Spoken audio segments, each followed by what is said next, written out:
साथ में रहने वाले पदाधिकारी हैं, सबको पता है क्या चल रहा है, क्या होने वाला है, क्या हो सकता है, क्या नहीं हो सकता है। लेकिन यह विषय हमारा नहीं है। हमारा विषय है शिक्षा मित्रों को स्थायित्व की ओर ले जाना, शिक्षा मित्रों को स्थायीकरण की तरफ ले जाना। उसके लिए अभी जो हमारी आर्थिक समस्या है, वह चाहे मानदेय वृद्धि हो, चाहे समान कार्य समान वेतन की तरफ सरकार जाए, या हमारा समुचित मानदेय जितने में हमारा परिवार चल जाए, वहाँ तक हमारा निवेदन करना, हमारा आग्रह करना हमारा धर्म है, कर्म है, जो संगठन के द्वारा लगातार किया जा रहा है। और हम ये नहीं कह सकते कि अभी कितना हो रहा कितना नहीं हो रहा, क्योंकि इस पर निर्णय माननीय मुख्यमंत्री जी को लेना है, और यह शायद किसी को भी नहीं पता है माननीय मुख्यमंत्री जी के अलावा, माननीय शिक्षा मंत्री जी के अलावा। कहने को कोई तीर मार दे, कितना भी कुछ कर दे, लेकिन जहाँ तक मुझे जानकारी है, जो हमने देखा है, बहुत सारे प्रस्ताव जो गए हैं, हमारे बात पर बड़ा सवाल उठ रहा था, लोग बहुत कह रहे थे कि इनको पता नहीं। जब हमने 14 अक्टूबर का प्रस्ताव उस दिन दिखाया, तब लोग कहने लगे अरे नहीं, इनको तो पता था।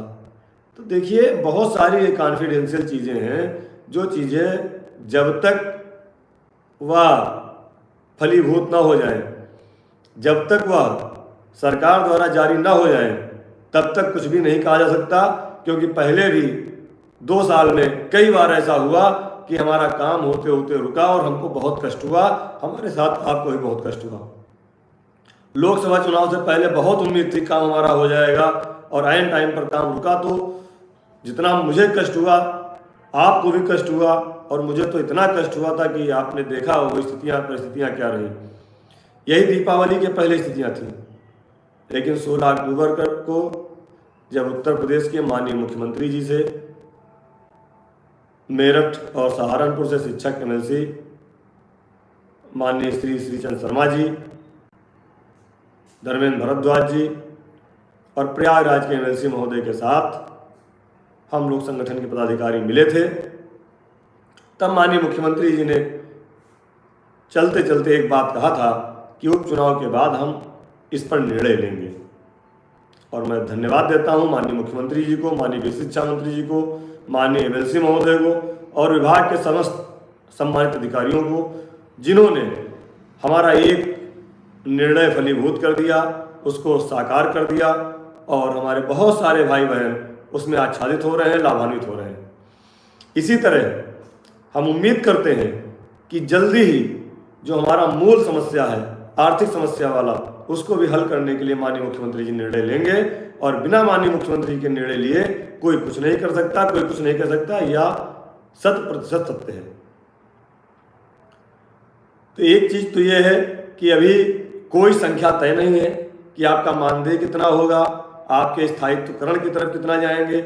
लेकिन हाँ, एक चीज निकल करके जो आई है अभी तक की दौड़ भाग में, अभी तक सबसे जानकारी करने में, कि हमारा जो भी फिक्सेशन होगा मानदेय का, उसमें प्रत्येक वर्ष बढ़ोतरी का प्रस्ताव शासन को भेजा गया है विभाग की तरफ से। माननीय मंत्री जी ने जो, या माननीय विभागीय अधिकारियों ने जो व्यवस्था बनाई है, उसमें यह एकदम क्लियर है कि आपका मानदेय प्रत्येक वर्ष बढ़ने का प्रस्ताव गया है। अब उस पर कितना तय होता है, कितने प्रतिशत तय होता है, और मानदेय की धनराशि कितनी तय होगी, यह जो है माननीय मुख्यमंत्री जी तय करेंगे। और उनके अलावा, माननीय मंत्री जी के अलावा किसी को यह जानकारी नहीं है, क्योंकि ये कॉन्फिडेंशियल मामला होता है। और जब तक हम लोगों के बारे में कोई निर्णय आ ना जाए, माननीय मुख्यमंत्री जी निर्णय ले ना लें, तब तक हम लोगों को भी बहुत ही शांति से उनके निर्णय का इंतजार करना है और उनका आशीर्वाद पाना है। क्योंकि पिछले 7 साल से हमारे भाई बहन जिस तरह से परेशान होकर के, कुछ लोगों ने आत्महत्या कर ली, कुछ लोगों ने रिजाइन दे दिया, और कुछ लोगों ने तो बहुत संकट झेले हैं, अपने बहुत लोगों को खो दिया है। तो अब जो भी हो रहा है उसको पहले हो जाने दीजिए, उसके बाद चाहे कैटेगरी बनाइएगा, चाहे कुछ करिएगा, सब कर लीजिएगा। जब इतने दिन से आप कुछ नहीं कर पा रहे हैं, तो अब क्यों कैटेगरी बनाने का या अलग अलग मॉडल बनाने की बात कर रहे हैं। और एक चीज और आपको बता दूं, जो प्रस्ताव गया है, उस प्रस्ताव में अन्य राज्यों का चार्ट जो हमारे द्वारा दिया गया था माननीय मंत्री जी को, माननीय प्रमुख सचिव महोदय को, उस चार्ट को लगा करके ही भेजा गया है, उस चार्ट को लगा करके भेजा गया है। और मैं पुनः कह रहा हूँ, बहुत सारी चीज़ें हैं जो अभी कहने और बताने लायक नहीं है। जितनी जल्दी